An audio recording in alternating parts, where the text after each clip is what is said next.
నా మాటలు నువ్వేం చేయాలి? వినాలి. వినకపోతే విషయం పెరిగిపోద్ది. వినకపోతే ఆ విషయాన్ని ఎవడు బాగు చేయలేడు.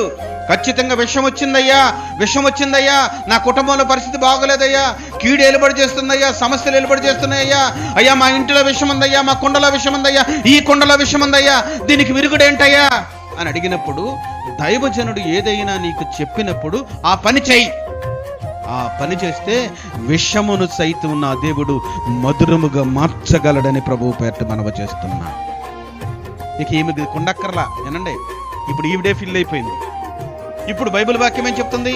ఎవరైనా నా వాక్యమని విని దప్పిక తెచ్చుకుంటారో వారిలో నుండి జీవజలపు ఊట బయటికి వస్తుంది. ఇప్పుడు ఆమె సమరయ్య బావి దగ్గరికి వెళ్ళి ఆ బావిలో యాకోబు బావి దగ్గర నీళ్లు త్రాగలేదు, యేసు ప్రభు ఇచ్చిన నీళ్లు త్రాగి వచ్చింది. ఇప్పుడు ఆమెలో నుండి ఏమొస్తున్నాయి? జీవజలము ప్రవహిస్తుంది.